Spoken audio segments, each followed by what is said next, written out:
He's jumping in. Oh, Whoa. We got them all. We got everybody here. We're loading up. The one we're missing is Monty AJ. joined right as we went live, so Monty, we're live.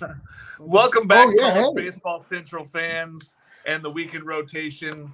We are live. We've got Alex and Jake and Noah from Omaha. I'm in a hotel room in Salem, Oregon for training, and I think Monty's at home though. I think Monty, you at home?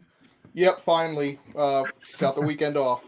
Nice. I got a 3-day weekend because I get Monday off. So, but we're gonna start off with the boys here. Alex, I know, is this your first trip? First trip to Omaha?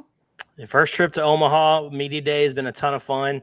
Been down watching all the teams practice, going to press conferences, and got to talk to a ton of players today. We put out a few interviews out on Twitter. Got some more editing to do for some others, and there'll be a big compilation video that we'll be putting out on YouTube later tonight or tomorrow.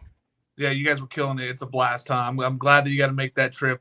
Media day might be the best day other than opening day in college baseball. Jake, I know this is your second time down there. How you liking it?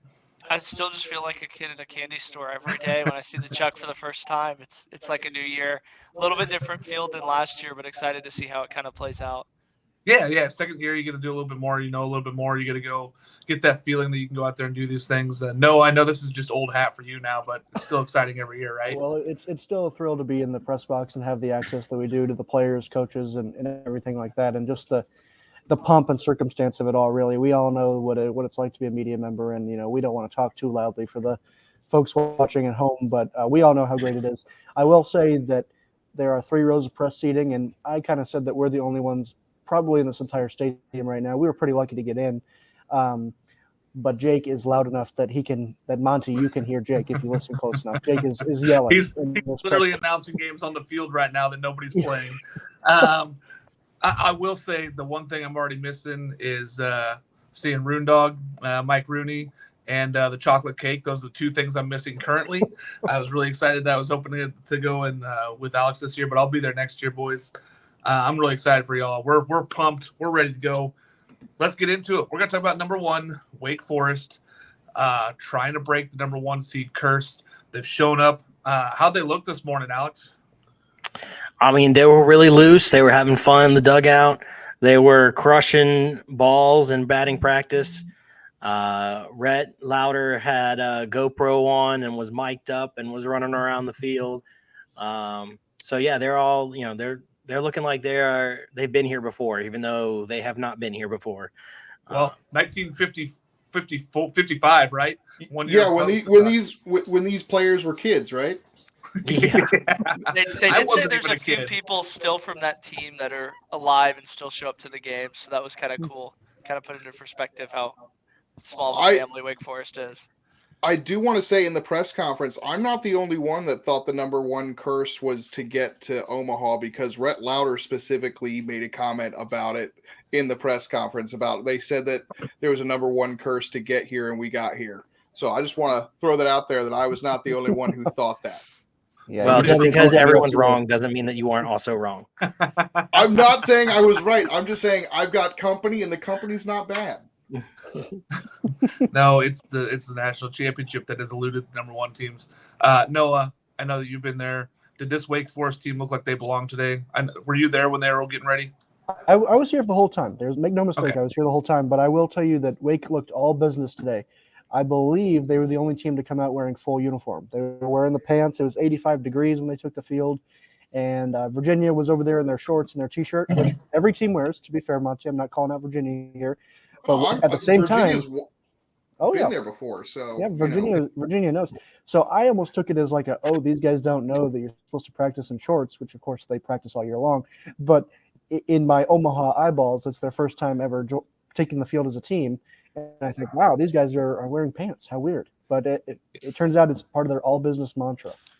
Hey, I like it. I remember last year it was kind of weird when we showed up. Everybody was wearing pants, everybody was full uniforms. And then Stanford shows up in shorts and T-shirts, and they're like, "Let's roll."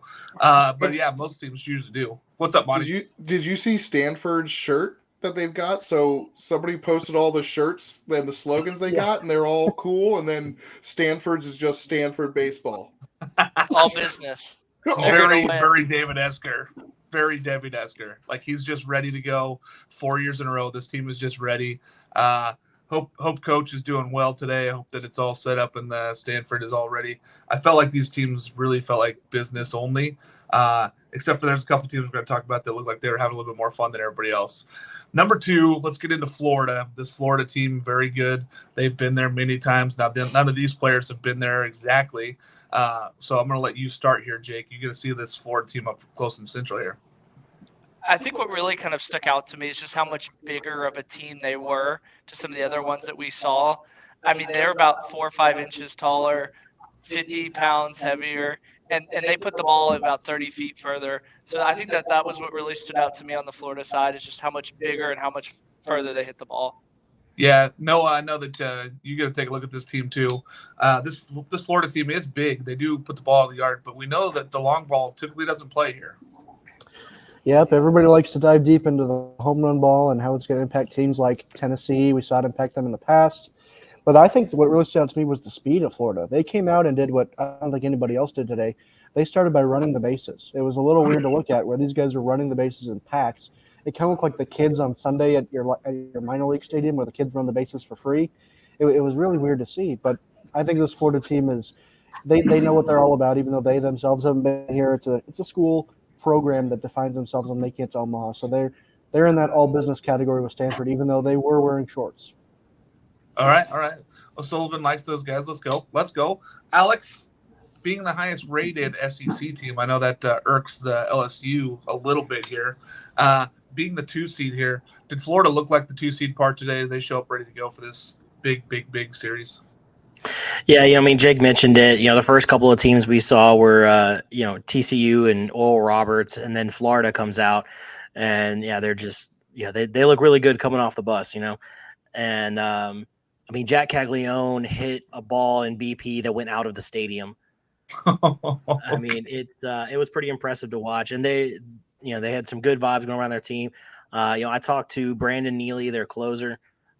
He sounded really locked in, like he was ready to go. And then we also talked to Jack Caglione, and he's ready to hit some home runs in this ballpark. Maybe break Pete Alonso's record for the furthest home run.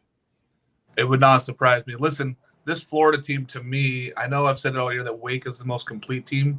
This Florida team might be one of the hottest teams coming in here, beating a very good South Carolina team to get here to Omaha, and they've got 3 stud pitchers that can really do damage here in this tournament. Monty, I know that we all like Wake as the number 1, but number 2, Florida is not going to sneak up on anybody, right? No, and they've got, I think, probably like the game that's being highlighted in that side of the bracket right now. I think a lot of people are thinking the winner of that is going to play for a national championship, and that may be the case. I don't want to discount TCU or Roberts, but that's a lot of the buzz that's been going on. So I don't think anybody is a lot of people are picking Florida. They're not going under the radar at all.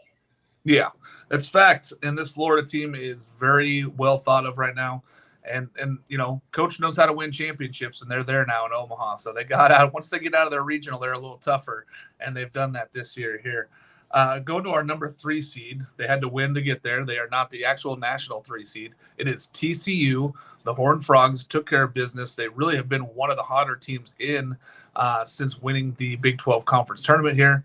No, I'm going to let you start here. Did this team look like they were having a blast today? Because all the pitchers looks like they were having a good time today down there.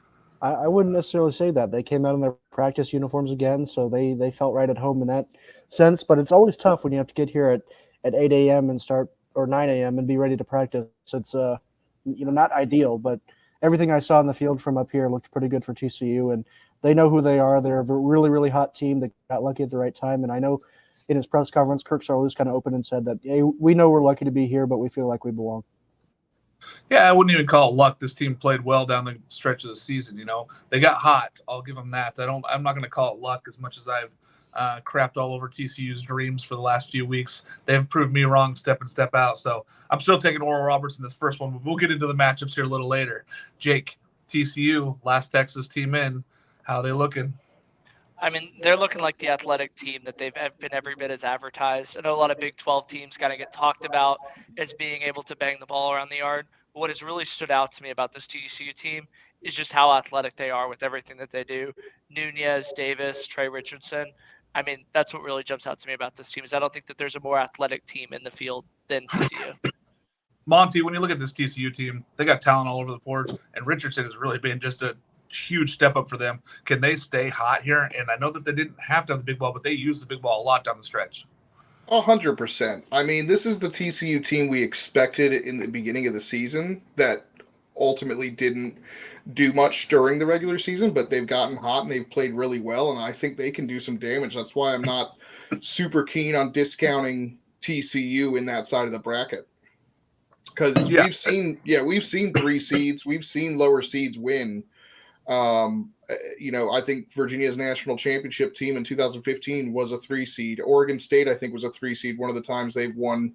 So it happens, and it just happens by getting hot. Yep, get hot at the right time, have the right amount of pitching, the right hitting. You can really make a combination run there. Alex, TCU, you had the last thoughts here.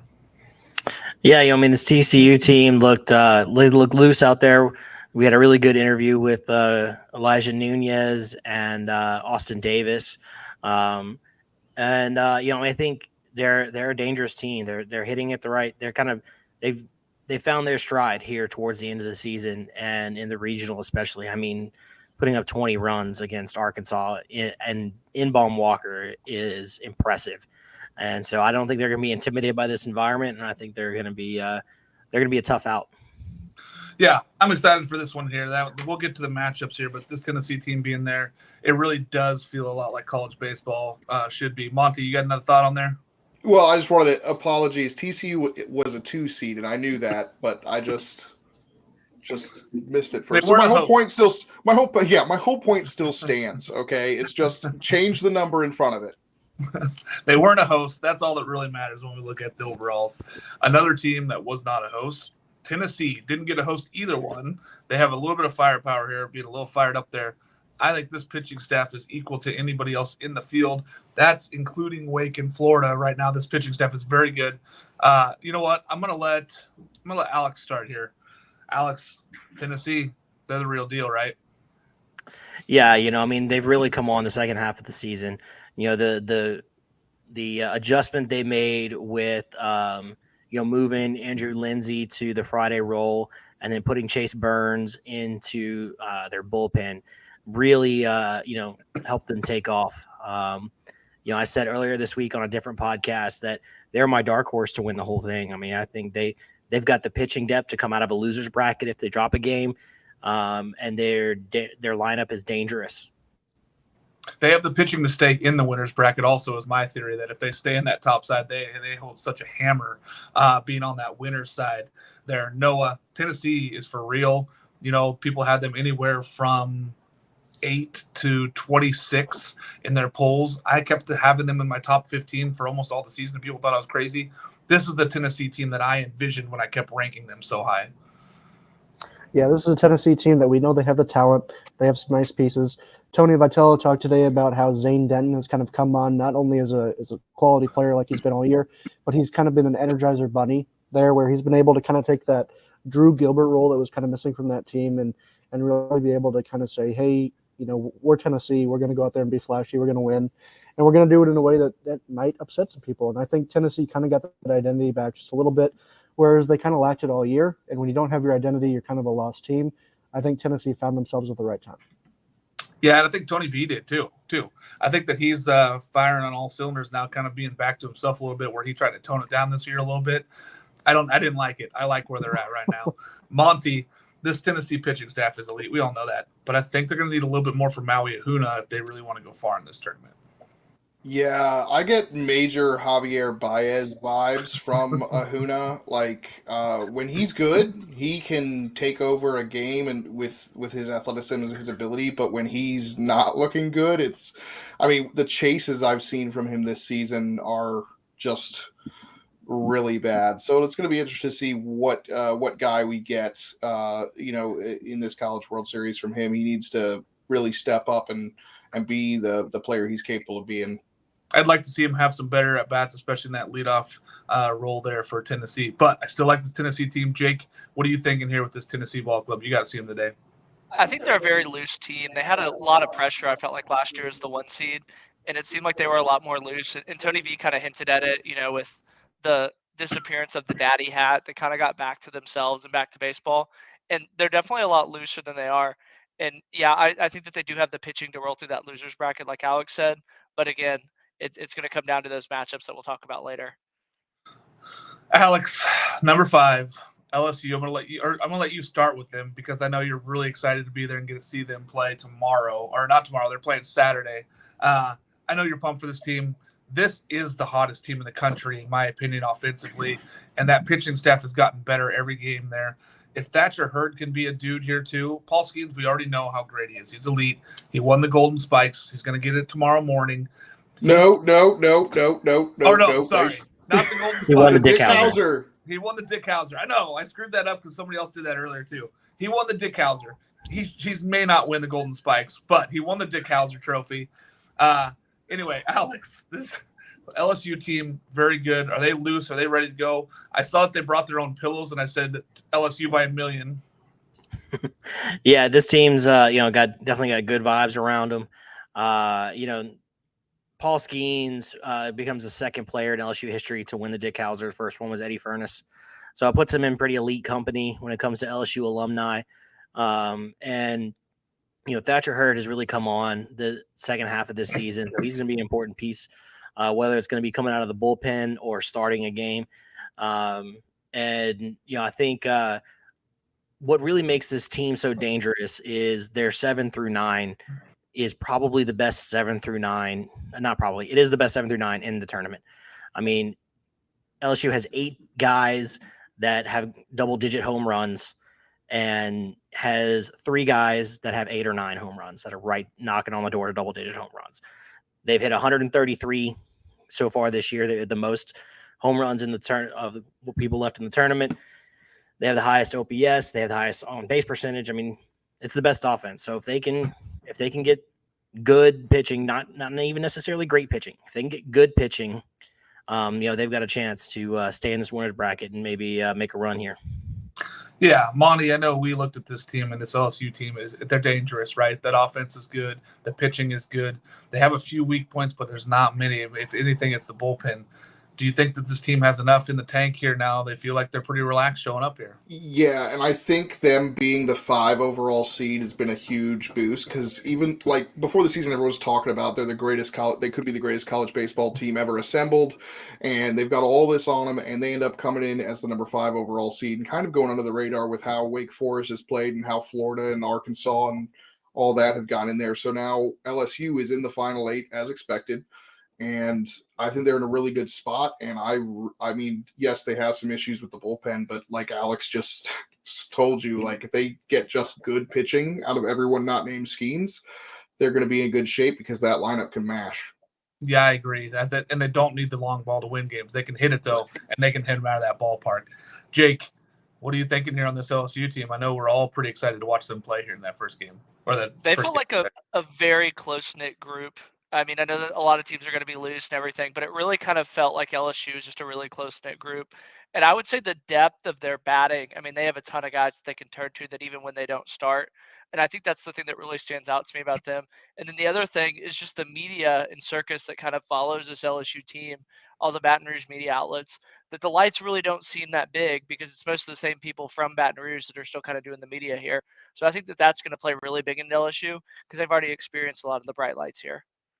It's fair. Noah, you know more than anybody being to so many of these tournaments here. This is built around a fan base. When the fan base is there, it really does help out these teams. LSU's bringing the hammer, aren't they?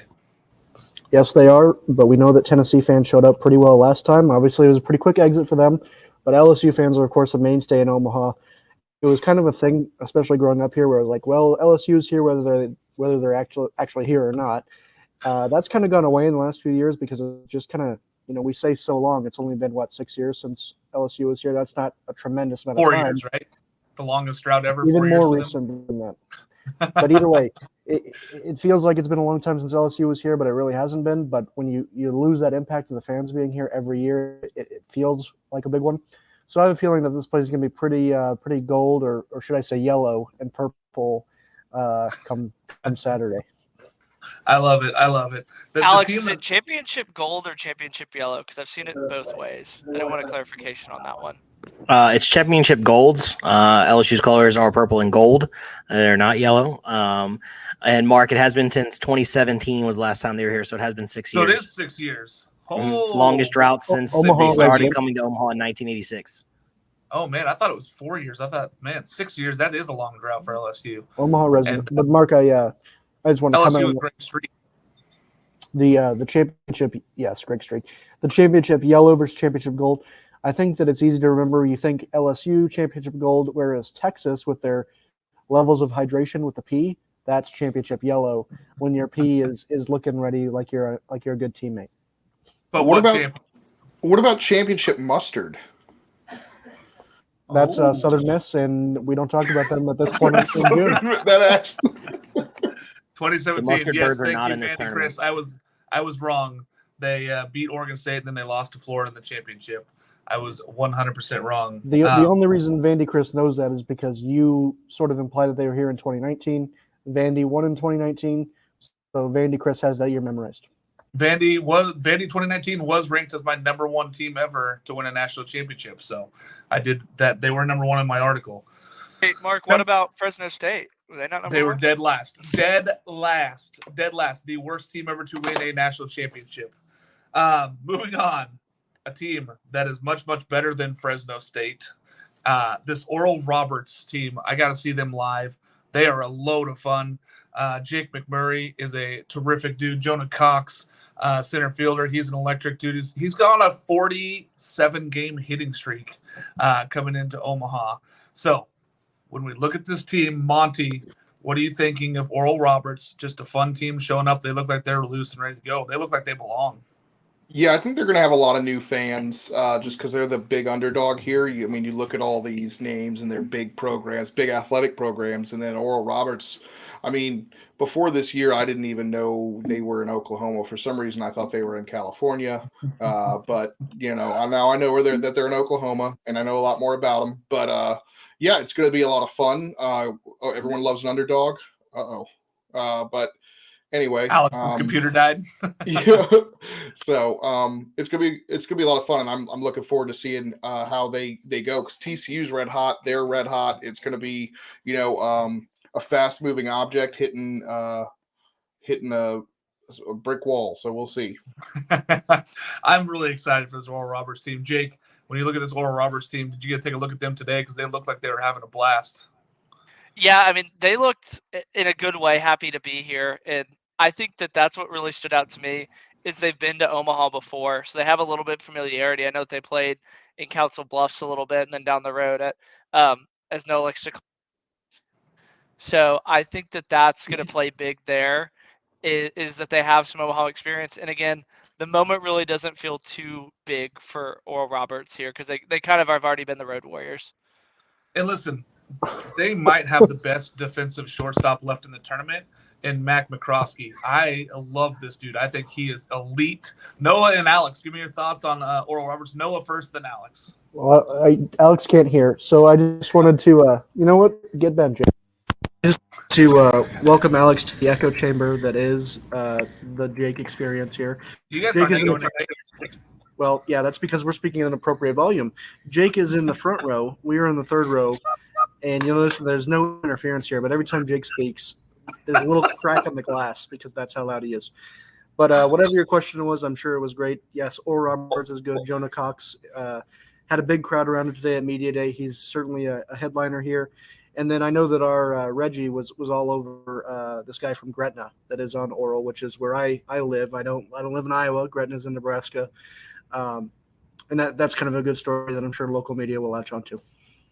Yeah. No, Alex, I was just asking about Mac McCroskey. I said he might be the best shortstop left in the tournament. He is an elite defender, and he still hits, 310? So he's a dude. I'm really excited for Mac McCroskey and Jake McMurray, these two teams. Do they have enough offense? They seem like they're right there. They have a ton of hitting. Can they match with the rest of these teams here? Yeah, I think so. I think they do it. They're going to do it a little bit differently. The long ball is not as much a part of their game, but they can certainly run them out of the yard.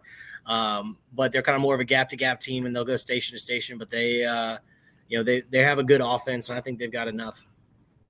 Yeah, they're a team that hit 95 home runs this season, so they got enough pop. But their doubles and triples and their ability to run and make things happen is really what their thing is. Pitching and defense translates here, and this team at Oral Roberts has pitching and defense, so I'm very excited for this one here. Moving on to our number 7 team, Monty, I'm going to let you start. This Virginia team, after dropping that first one to Duke, really feels like they're firing on all cylinders again. They are veterans of being here. They know how to take care of business. They are ready for this College World Series. They have a tough opponent in Florida to start, but how excited are we for this Virginia team? Well, the program are veterans of being there. I can only really think of 3 key players that were on that 2021 squad. It's Geloff, Teal, and Jake Berry, who I don't know how much he played in 2021, but he's a key part of this team. Very exciting team. Obviously, you've got Coach O'Connor, who is from Omaha, has been to Omaha as a player, has now been there with UVA 6 times. There's a statue. So it's a lot of fun. It's going to be exciting. The question is whether they can keep up this hot pitching that they've had in the NCAA tournament. Nick Parker, Brian Edgington, these are 2 guys, graduate transfers they don't really have great stuff. They're grinders, and they're sitting really low 90s, if that, and that could be a problem against Florida for Nick Parker, who is going to start. So it's going to be really interesting to see. The lineup is going to hit. I think it's just a matter of whether that pitching continues to stay hot for the Hoos. The thing for Virginia is that these pitchers, they try to beat up the zone to get outs, and that's a tough ask against this Florida lineup. They have to beat up the zone to get out. They did a pretty good job of get out nibbling there against that Duke team, but they did get in a little bit of trouble a few times because they do have to throw a lot of strikes to get outs there. Jake, this Virginia team, it's exciting. It's fun. I saw that Big Donkey was out there. Steven Schock out there taking fly balls. They looked like they were having a blast. They look relaxed. This team looks like it could go a long ways. Tough to start off with Florida, but how we like in Virginia. Yeah, Virginia definitely had a very Virginia-like workout. I mean, they really kind of had a shirt tucked in, literally, with their shirts. And I think that was kind of the vibe, is that they had already been here before and kind of seen what it takes to go through it. But again, we talked with Ethan O'Donnell, and they were a very, very loose team that didn't seem, quote-unquote, happy to be here, but they really want to see kind of where it grows and definitely don't want to just go 2 and out here. No, I'm excited for this team. I think that this Virginia team is a blast, and I think it's good for college baseball to have them back here in Omaha. Alex, when you look at this Virginia team, what excites you, buddy? Well, I mean, it all starts with Teal and Geloff. I mean, those guys are awesome, and they're kind of the engine that makes this Virginia team go. We kind of talked about the pitching a little bit. Their pitching's maybe not the best in the tournament, but if they can get quality starts, from their pitching staff, they'll be in good shape. Yeah, and pitching in this ballpark, throwing strikes doesn't kill you. What kills you is walks. Monty, well, I was just going to say, it is funny because I agree with what Alex is saying. Like the pitching is a thing, but they're the only team in the tournament that's ranked top 10 nationally in batting average and ERA. So somehow, I keep waiting for these pitchers to get lit up, and they've gotten away with it. And I'm still waiting for it, and I've still got a feeling. But yeah, like Alex said, they don't feel like the best, but somehow they've managed it. Monty, they still haven't lost to a team outside the ACC, correct? That is correct. They are. They should be 28-0 non-conference. And they wouldn't face one till the finals. Yeah, they would not face in conference till the finals, which somehow they did not play Wake Forest, and that drives me nuts with the conference schedule. But that would be kind of crazy to it be an all ACC final who never played each other in the regular season. Noah, I know you're excited to have this Virginia team back. They're just a crowd favorite when they get there. They load up the stands. They just seem to be a lot of fun. How excited are you personally for this Virginia team here? I'm glad to see Virginia here. Kyle Teal, Jake Geloff are great players to watch. Excited to see that. Brian O'Connor is, of course, from Omaha, so that's always kind of a storyline every time they're here. I don't know how well the Virginia fan base travels for this on an annual basis. Monty, obviously you're at home, so where's everybody else at? But yeah, it'll be interesting to see because Florida is kind of in that same boat where they don't really bring a lot of fans from Gainesville, but they've been around Omaha long enough where enough people have kind of latched onto their teams over the years. And I think that, whether it's a good reason or not, I think people like seeing Stephen Chalk happy. So I think that'll help the Virginia morale a little bit. Fair.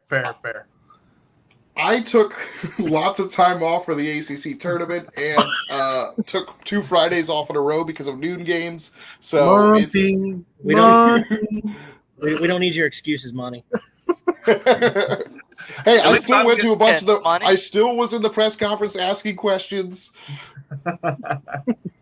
Hey, we all show up in our different ways. I'm here in a hotel room because I'm getting married this September, so I couldn't afford to fly out to Omaha this year. So we get it.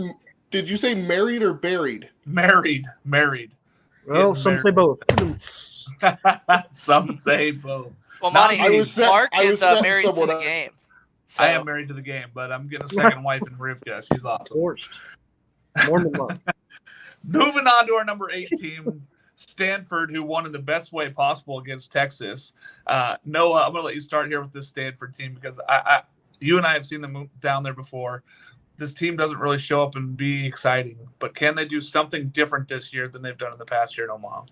Yeah, there was a really insightful reporter that went ahead and asked David Esker if the black uniforms were a curse in a press conference that we were lucky enough to attend. And Esker went ahead and decided to shut that question down pretty quickly. But then in an answer to another question, he did say that they are staying in a different hotel, so he thinks that's going to affect the mojo a little bit. But, yeah, he thinks that preparation-wise they really haven't changed that much this year, but it's Stanford baseball. They've kind of established themselves as an Omaha power. They're here every year, it feels like. So, yeah, I think Stanford's in a good position. Obviously, a really tough bracket, though, and I think that'll kind of be their downfall. If they're on the other side, I think that we could potentially see almost as a backdoor championship run. But yeah, this is a tough bracket there, Stanford. Tough matchups here. Featuring Alex, how you feeling about this Stanford team? Yeah, David Esker mentioned it in his press conference that this was the harder bracket for them to be in, and I mean it is. When you just look at the power teams that are on this side of the bracket, it's it's no wonder that he would have that feeling. And but Stanford's been here 3 times. Maybe third time's a charm for them. Quinn Matthews is an absolute dude on the mound. Unfortunately, Quinn Matthews can't pitch every game. He might have to take some breaks. David Esker may put that to the test, Alex. Well, he did say in his press conference that they weren't sure if Quinn Matthews was going to start game 1 yet. They're still evaluating him and how he's feeling after his big outing, in the Super Regionals. So we'll see, how that game. We all know how important winning game 1 is here in Omaha. So we'll see how it all works out for him. I could see them pushing him to Monday, though, just to give him that full rest because 156 after throwing 11 innings the previous week. And he did his job, and he really battled to get this team there. Jake, this Stanford team can rake. They didn't do it as much this year until the end of the season. They finally started hitting a little bit, but they really didn't show it off much in the regional or super regional. Do you like the Stanford team here in this ballpark? They seem to struggle in years lately. Yeah, and I would say they were the team that kind of felt like they have the most pressure because they've been here for the last 2 years, which is a blessing and a curse, and David Esker kind of said that. But I think what really surprised me about the Stanford lineup is how deep it was, and you expect some guys to kind of be the headliners, but their catcher, who's a freshman, their right fielder, who's hitting under 200, he had 5 hits in the regional elimination games, so it really kind of gets it from unexpected places. But I think that's what's really jumped out to me about the Stanford team is how unexpectedly loaded it is kind of near the bottom of the lineup. Yeah, they take care of business, and I think they take after their coach, David Esker, in that factor where they don't ever feel like they're down by too much, and they don't ever feel like they're up too much. It's kind of, say, really level. I expect them to do a little bit better this year. I'm hoping that they can go get a win. Not that side of the bracket is any easier than any of the runs in Omaha have been yet, so pretty tough. Monty, when you look at this Stanford team, they don't have a ton of pitching outside of Quinn Matthews. Ryan Bruno's going to have to be better, though, if they want to be good, right? Yeah, and he only threw 4 pitches in the elimination game, and Yeah. And so he's going to have to be better. They're just going to have to get a lot more outside of Quinn Matthews if they want to win a game. It's going to be really interesting to see. But at the same time, Stanford has, been business, and they have just kind of just gotten back to where they've gotten. So all you have to do is get into this Final Eight, and you can go on a run. So it's really anybody's tournament, and Stanford is just as well prepared as anyone else with their 3 years of experience. Yeah, and you know what? We always talk about one bad weekend in this tournament can put you out. We don't talk enough about one good weekend can put you as national champions. And that's what it takes here to get to that finals game here. All right, boys, we're going to talk about the most surprising team. I know you guys got to all see them live today. Monty and I did not. So I'm going to start with Jake. Who's the most surprising team today when you watch them? This is going to sound like a total homer pick, but Florida. I know I'd seen them at the A&M series, and A&M beat them. But, I mean, just the size of Florida really kind of caught me off guard. How far they were putting the balls out. I mean, it seriously looked like the best lineup in college baseball by a wide margin. Where are you from? Homer call. He's from Texas, and Florida's a homer. Same. Monty, I know we didn't get to see them, but who are you most surprised to see here this weekend? Yeah, it's got to be Oral Roberts. I mean, they've got to be surprising that if we're talking about that, but they're the underdog. They're playing with house money. I can say that because we're not talking about Alabama anymore. But they have as little pressure of all the other 7 teams, right? All the other 7 teams have some sort of pressure on them to do something in this tournament, whereas Oral Roberts can play with the house money and just do damage, create chaos. And, again, everyone's talking about that Virginia-Florida game, and yet not enough people are talking about TCU Oral Roberts, and all they need to do is, 3 wins puts them in the national championship series. Yeah, and this Oral Roberts it's just that easy, Monty. I got Ask Fresno State. Ask 2008 Fresno State. All you got to do is get there. Alex, I know that LSU is probably not your most surprising team, but tell me who your most surprising team is here. You're muted. Thanks, Noah. So I think the team that most surprised me was Wake Forest. I think they've got the number 1 seed curse, and that they're coming in with all this hype and pressure, and they haven't been here since 1955. But they didn't care. They're just here. They're just having fun. They're just here to play some baseball. And I think that's a really good recipe for success. Yeah, I'm excited to see if this curse can be broken. Noah, most surprising team for you today? Yeah, I think it was Tennessee, not necessarily because I don't feel like they don't belong here or anything, but just the way that Tony was talking about how he has noticed that his team is kind of in a different mindset. Last year, he felt like it was kind of the idle hands of the devil, where they were waiting too long to play to the point where they kind of got too riled up, whereas now they want to get some sleep. They want to soak in the time off, whereas they're kind of counting it down last time that they were here in 2021. So I think this is a Tennessee team that has kind of learned from their mistakes in the past, and they of course have a tough challenge with Paul Skeens and LSU, but it'll be interesting to see if they can string together a couple wins, and we know that they have the talent to go as far as they want to. My most surprising team is Stanford. I really didn't think that they were going to get there after they struggled with Texas and they blew that first game lead. Being there, it was the most surprising thing for me. I think that they could be 2-out, or they could make it to the national championship game. That's how random I feel like this Stanford team is playing currently. Who's the most surprising absentee team? Who did we think was going to be there that didn't make this tournament here, Monty? You're muted. I unmuted myself. Muted myself. Arkansas. It's got to be Arkansas, right? That was I think a lot of people's lock to get to Omaha, and for them to not even get out of their regional. I think that's a huge surprise. So that's got to be them. But that's fair. Yeah. Jake. Oklahoma State. I mean, they had a absolute nightmare of a draw with Oral Roberts as a 4 seed. And the way that the bracket kind of played out, you really do kind of feel like they played themselves out of Omaha. But again, they went 2-out, so it's really not that surprising. Noah, most surprising team.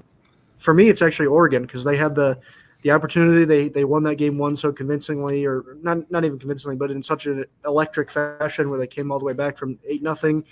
And then they kind of just embarrassed Oral Roberts. But then they went ahead and blew it the next 2 games, which is surprising.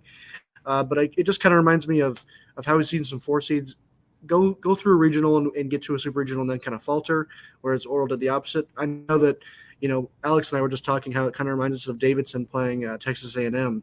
But of course, Oral Roberts didn't do that one. So, Alex, That most end, by the surprising way. absentee I team. forget. Jake's a homer, so he doesn't care about Texas A&M. He cares about Florida now. Monty, it's pronounced Florida, actually.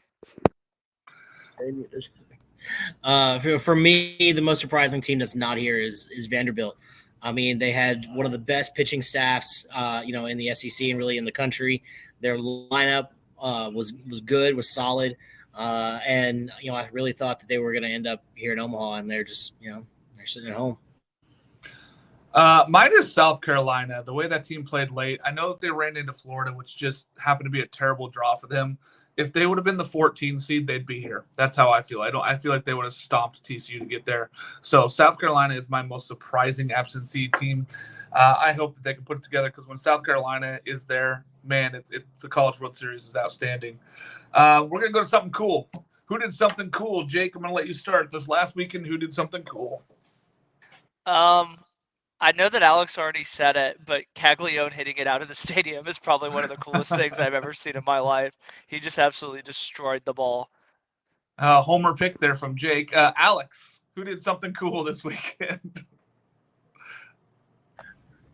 Well, seeing as I was gonna say Jack Caglione hitting it out of the park, I think I'm gonna switch it up and go with 2 guys that we interviewed earlier today, Elijah Nunez and Austin Davis. We were asking them about who's more athletic, and so when they couldn't decide on who was going to be more athletic, they resorted to paper, rock, scissors. So that was cool. That was fun. What was the name of that game, Alex? Rock, Paper, rock, scissors. No, that's what we said. That's what we said. You said paper, rock, scissors. Psychologically, we know Alex is going to throw paper more than anything else now. It's in his brain. For me, the cool thing was Wake wearing full uniforms today. Of course, Big Donkey also wore a full uniform, which actually I'm going to switch to that. Stephen Schock wearing the full uniform in center field, fielding grounders, and then I know that he met with Coach O'Connor for a little bit, and then I think Kendall Rogers also DM'd him. I'm sure that eventually Big Donkey's going to tweet out a pretty cool video of that compilation about the 30 minutes of him running around and in a full uniform. I don't even know the logistics of that, where he ran off and changed into that. And I guarantee that there was some NCAA employee who was like, "Oh no, you're in the wrong spot." No, I'm not. I loved it. The photos and videos of it looked awesome there. Monty, 5 minutes before he was wearing that Virginia jersey, he had on a Florida shirt. So I just want to throw that out there. Yeah, because he did go to Florida and get a bunch of free stuff earlier in the season, so I'm not surprised at that at all. He's easily persuaded to at least have dual allegiances. Did he have his Lululemon haul too? While he got he also comes out a winner no matter what that way. That's how he was like, because apparently he's big on ECU, so like he was like, it's going to be a wonderful weekend either way because the regionals. So for me, who did something cool this weekend? I think Jake, Alex, and Noah are doing something cool this weekend. Monty, didn't last week you just pick the winner of Florida South Carolina to be the viewers? You just did the same. Yeah, is that? No, it's in the same vein, but it's not the same thing. I couldn't think of anything. I don't know what I saw. I see a lot of cool things every day. Oh, hail Monty. I was gonna take the general college baseball coverage that has been in this tournament so far between ourselves here, Squeeze Play, and the guys at D1 Baseball. College baseball is awesome, and folks have gotten a really good taste of what it's all about this year. And I think that the college baseball coverage this year has been elite by a lot of people involved, and I'm excited that our dudes are down there in Omaha this weekend, getting to watch some great baseball and coverage it. That's basically what I said. I know, but I put it more. The fans are the winners. Very well said. Thank you. We're gonna go here. We're gonna talk about this here. Let's talk about each of the matchups here. So TCU and Oral Roberts. I want to know who you're picking and why. Monty, start us off. I'm picking TCU. They're the team that we thought they'd be when they were so good at the Shriners Classic, right? Yeah. So, and so I'm picking TCU. Jake, TCU, Oral Roberts, why? TCU, I mean, they have the Fullerton flair aspect of it where speed never slumps. I know that they kind of dialed down their stolen bases and taking extra bags. I think in a big park like Omaha, speed kills. Okay. Alex? Yeah, I'm gonna go with TCU as well. I think they're clicking on all cylinders, and like Jake said, they're the most athletic team left in this tournament, and I'm really looking forward to Trey Richardson mashing some more home runs. All right, Noah. Yeah, I'm going to go with Oral Roberts on this one just because everybody's all over TCU. And I think that when you throw a freshman pitcher out there for TCU, I think the lights might be a little too bright, even if it's at 1 o'clock in the middle of the United States. They aren't throwing Listen, They're not throwing Clucker game one. Well, all of a sudden I love TCU. Listen, I'm taking Oral Roberts as well. Jonah Cox, Jake McMurray, and Mac McCroskey. Give me all those guys. Give me all that heat. Take that 10 to TCU. I'm still after you. I'm being a little bit nicer, saying some nice things about you. But this is all Oral Roberts. I'm very excited for this Oral Roberts matchup here. We're going to go to the next one here, which is Florida and Virginia, which has most people excited, I think, for the first round matchup. We'll talk about that here in a minute as well. Noah, who you got, Florida or Virginia? Well, a little bit of a homer pick, but I'm going to have to go with Florida just because of how deep their starting pitching is. Obviously, it's just one game, but I think their ace is better than Nick Parker. Of course, Monty, you just said that, so you can't find me on that too much.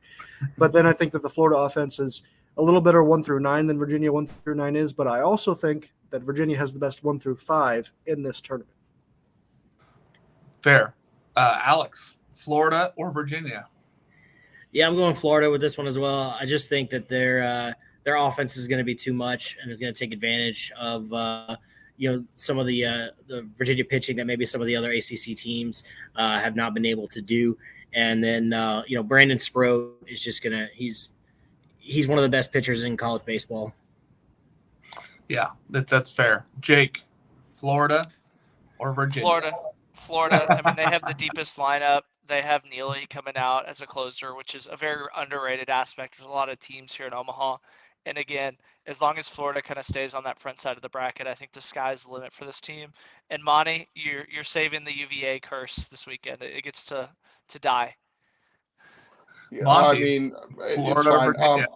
I'm going Florida. I think Nick Parker is I think what we talked about earlier, throwing strikes against that Florida team when you're not having the velocity. I mean, it's going to be interesting. I know Sproat's great. I'm not as concerned about that. I think Florida's offense is going to roll. To be honest, I don't think UVA is going to be able to keep up.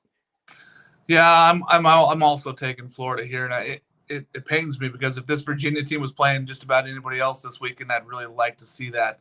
But this Florida team is really hot right now, and that pitching staff and the hitting wise, if Virginia can get past Sproat early and get in that bullpen, that's their chance, and they're going to have to do it early.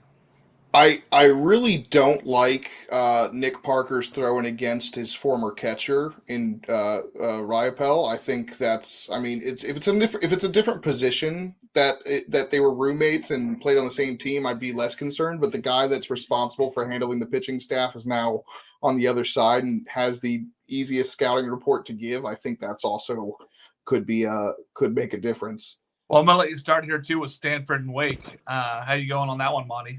I'm going to go Wake Forest. Rhett Lauder's pitching. I think he is, outside of Paul Skeens, the best pitcher in the country. Stanford, if they want to get to him, they need to try and get to him in the first inning. And then it's going to be interesting to see how the lineup does, because obviously they needed to depend on the home run ball a bit against Alabama.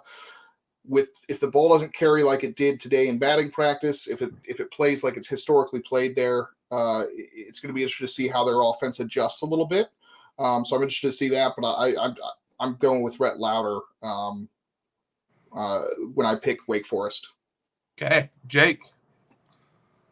It's Wake for me. I really like the matchup here with Wake, and they kind of have already broken that 1 seed curse with how loose that they felt in the pressers and everything. I really like Wake in this situation. Alex, Wake Forest or Stanford? Well, since Jake just said that, I'm thinking they may have just gotten the Jake jinx. But I'm still going to go with Wake Forest, especially with Stanford not throwing Quinn Matthews. Well, possibility of not throwing Quinn Matthews. Game. And even if they do, a lot of times when you see pitchers go out and throw that many pitches, the next time they come out, sometimes they come out a little flat. So I think because of that, Wake Forest is just ready to absolutely destroy someone on the baseball field. Yep. Noah? Yeah, it's really, really tempting to pick Stanford based on that one comment alone from Jake, which is maybe the least surprising thing to ever happen. But I'm going to have to go Wake Forest here just because of the pure star power. And Stanford does love to at least start 0-1 in Omaha. So I really, really want to pick it. I might just shade with the over maybe, but I really, really want to pick Stanford after that comment. But I think Wake is just too good. I think Stanford not starting Quinn Matthews. I'm going to go Wake here. I believe Wake, like I've said all season, hey, Pups, is the most complete team in college baseball. Wake Forest shows up. I think they'll be ready to go here. The fun matchup here, LSU, Tennessee, Noah. You're on mute. Yep. As I recall, we were talking about this matchup in like November. So credit us for the foresight of seeing it happening in Omaha in June. I wish it was Dolander versus Skeens. Of course, Tennessee feels better about Andrew Lindsay. It sounds like that's what's going to be. Tony did not 100% commit, but if that's what we're guessing, that's what we're guessing. So I'm going to give the edge to Paul Skeens, one of the top two pitchers in America. And not two. But, I think LSU is going to come out hot in this tournament. And then, of course, as soon as Alex leaves, then they'll lose two more. Alex. Do I even need to ask you, Alex? I mean, it's Paul Skeens, it's LSU.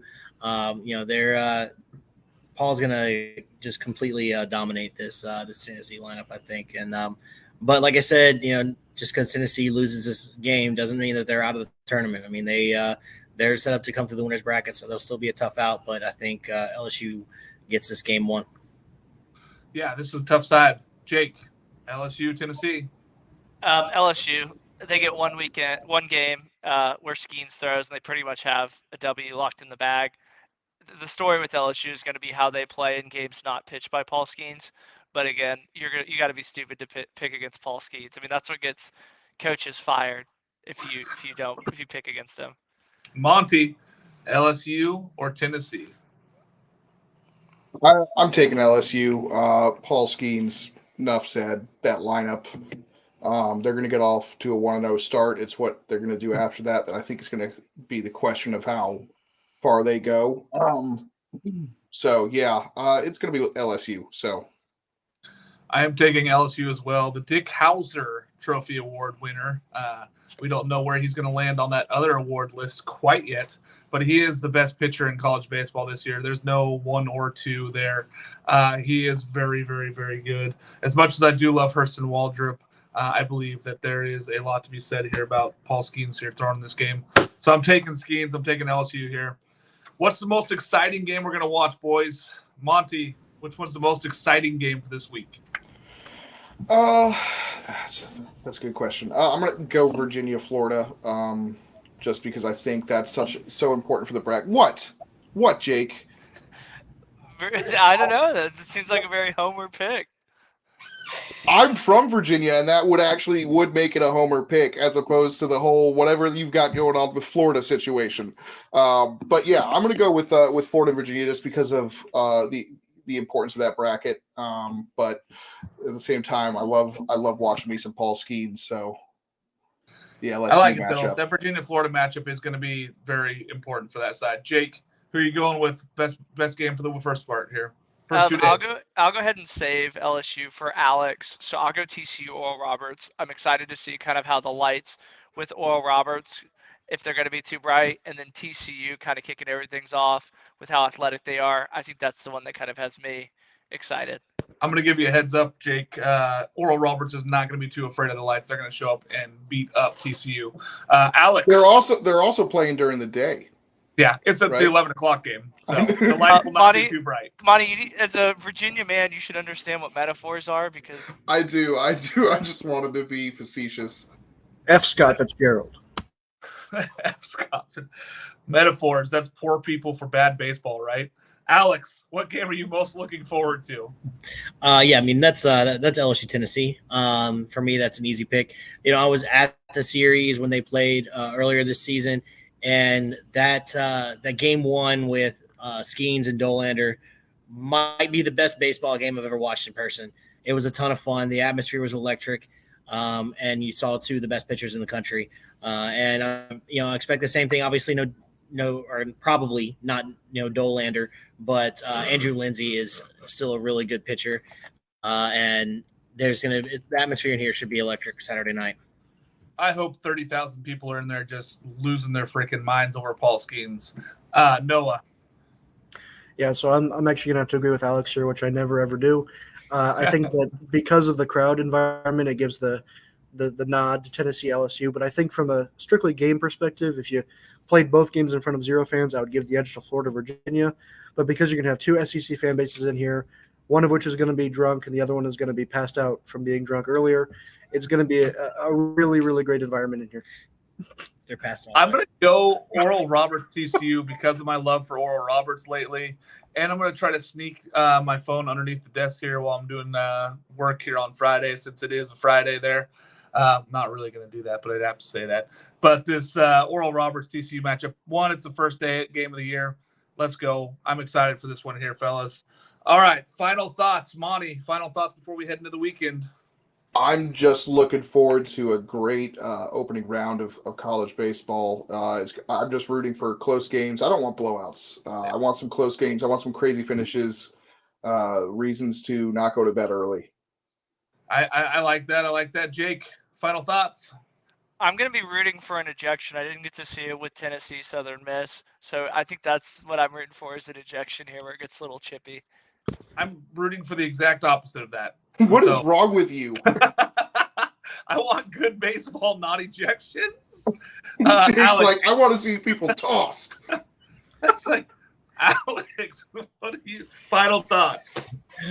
I'm just I'm just happy to be here. Right, I'm super excited that I finally get to scratch this off my bucket list. Watching my favorite team play in Omaha. You have rubbed it in everybody on this list. I love it. Jake, I love it. I love. Jake watched his favorite team get eliminated in Omaha. Monty's not in Omaha at all, and Mark came to Omaha without his favorite team here. Yeah, you know what? I mean, these are my last 2 weeks. Actually, Jake's favorite team. He just picked his favorite team. He's a Florida homer. Yeah, my favorite team is here. I was going to say, actually, Noah, Tulane hasn't made it in my lifetime. Are you a mime? Are you in a box? Yeah, you are in a box. You can quiet down. Tulane isn't here, Noah. Final thoughts, Noah. My final thoughts, Alex and I were just talking about it. The winners are the fans.